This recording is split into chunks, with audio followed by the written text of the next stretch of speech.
Hey guys, and welcome back to my channel. Today we're making some gandules guisados. So these are gandules secos, so dried pigeon peas. This is the one that I'm using. So gandules secos, dried gandules, dried pigeon peas. Okay, this is the one that I'm using. And I'm gonna run by you really quickly what I'm gonna be doing or what I'm gonna be needing. Aside from I'm serving this with white rice, which I am not making. You guys know how to make white rice. It's just the gandules guisado. I'm going to be using gandules, calabaza, pumpkin. This is the one that I'm using, just a piece. If you don't have pumpkin, you can add potato. I'm also going to be using ham. So jamón de cocinar, a little bit of ham. I'm going to be using sofrito, some tomato sauce. I am going to be using some cilantro. My spices, salt, sugar, oregano, cumin, stuff like that. I'm using garlic, and the gandules and all that fun stuff. I'm going to show you really quickly. You could serve this with white rice. You could serve this with yellow rice. You could serve this with mashed potatoes for all I care. But this is what we're doing today. So gandules guisados, don't forget. Please like and subscribe. And leave me a comment below. Tell me what else would you like me to make. Anyways, we're gonna get started, so let's get going. So to start out with, I just took 2 pieces of calabaza pumpkin out, and I'm just gonna remove the seeds carefully. You don't want to get yourself cut, especially if your knife is sharp. And we're just gonna remove the seeds, and we're going to peel this before we chop it into chunks. Now you could use a knife, you can use a peeler, whatever floats your boat. I'm using a peeler really quickly just to show you, simple. So this is automatically, it doesn't take long to just peel the pumpkin. So we want to remove anything that's green or the color of the flesh. And so pretty much, or you can simply just use your knife and just peel away. It's up to you. Just whatever you do, be careful you don't cut yourself. I've said that 1,000 times, and there's a lot of times when I end up cutting myself. Anyways, that's it. Now we're just gonna chop it up. Get yourself a garbage bowl or a little garbage pail, which is something I always keep on hand. So that way you don't have to be going back and forth to the trash. And we're going to take these and we're going to cut them into little chunks, more or less. So pretty much what we're cutting, try to make them as uniform as possible. If you see that some of them are a little bigger, I'll just remove the little tips or the little backings to make them as uniform as possible. It doesn't have to be. You're cooking for your house, but this is just a me thing. Anyway, so we're gonna chop this up and I'll show you next. So now this is the deal. I'm putting to heat up. I actually want to remove all the water out of it because I just washed this pot. We're heating up a pot, and in this pot we're going to add just a tad bit, and I literally mean it when I say just a little tiny bit of extra light tasting olive oil, just not to it's not even to coat the bottom, but just to saute the sofrito. So that's what we're adding right now. So a little bit of oil, and we are gonna add our sofrito to that, and the sofrito is gonna saute for just a little bit. So I'm gonna add about 1.5 tablespoons, give or take, of sofrito, and we're gonna get the sofrito going first.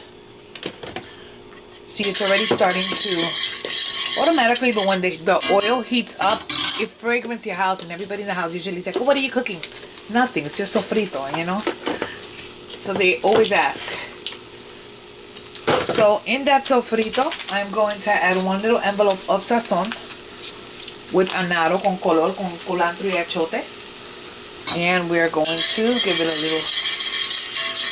it a little stir.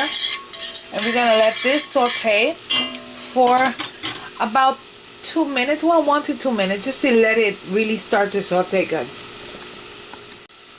So you can see it's been sauteing now for about a minute, and we're going to add about, let's see, about 3/4 of a cup of ham. This is just regular cooking ham. And we're going to let that saute for just a little bit. Get everything stirring. Beautiful. You're going to let the ham start to give out that fragrance. So we're going to add about 1/4 cup of water, approximately. And just let it get started. Okay? So in here now, we're going to be adding some salsa de tomate, some tomato sauce. A few things going in here. We just want to go ahead and get started. For right now, I'm going to wait. We're going to saute it really good. I'm trying to get my other ingredients out. So we're going to let this saute. I'll show you exactly what I'm doing next. So you see this is going really pretty. We're going to add about half of a can of tomato sauce. It's a little less than half. And we are going to add the rest of the water, so equals half of a cup, which is what I just added. In there, we are going to add our calabaza, our pumpkin. So you add as much or as little pumpkin as you please. We're going to start with that. We are also going to add in here, right this second, a little bit of black pepper. If you do not like black pepper or you cannot eat black pepper, do not add it. Oregano from my mama's garden. There is nothing better. Some onion powder. Some garlic powder. This is garlic with parsley. And we are also adding some cumin, because I always like to add it. Aside from that, It's Life ingredient, and that is some garlic. So I'm adding about a tablespoon of garlic. And again, we're going to give this a little spin.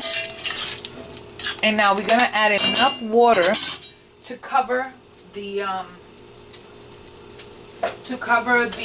pumpkin, because now we need the pumpkin to cook.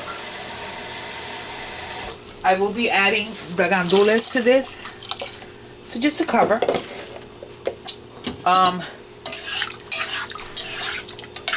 That's beautiful. We're going to add the water. We're going to add our, ¿cómo que se llama? Olives. And lastly, we're going to add some roasted peppers. I have roasted green and red peppers, which I am going to add a little bit of both. Only because it adds massive amounts of flavor. You do not have to. This is a me thing. Anyway, so what we're going to do now, we're going to let this cook for about 7 minutes before we add the pigeon peas, the guandules.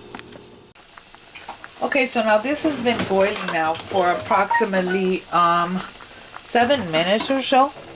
The pumpkin is still not soft, but we're gonna add our pigeon peas to this, and we are also going to add, I have some caldo de jamón or ham base. I'm gonna add about a teaspoon of it. If you do not have it, you could add a little bit of chicken base o un cubito de polvo de pollo. It does not have to be ham. I'm using ham because I used ham in here. So now we are going to allow this to continue to cook until everything is tender, and then we will check if it needs salt or what else? We're gonna finish it by adding still cilantro in there and some scallions for color and beauty and all that fun stuff. But I'll show you that next. Okay, so at this moment, as you can see it, this is already cooked to perfection. Take a look at that. I mean, take a look at that. Look at them. Beautiful. We are gonna taste. So let's grab our little spoon. Didn't get a good enough taste. I think it's perfect the way it is. I don't think I want to add anything to it. So now we're just gonna shut it off. And this is my Guandules guisados. Once I plate, I'll show you a complete plated with my rice. So there we have it. Arroz blanco, Guandules guisados, Guandules secos guisados, and I have a little piece of chicken, breaded chicken that I'm cooking for myself. Aside from that, we have avocado, which I am not about to cut open an avocado right now for a little piece that I want. So avocado is what will go with it. And that, my dears, is it. So this is Guandules guisados con arroz blanco. This is what's for dinner. Anyways, thanks for watching. Thanks for spending time with me here in my kitchen. And I will see you guys on the next video. God bless you. Please don't forget to like and subscribe. Bye.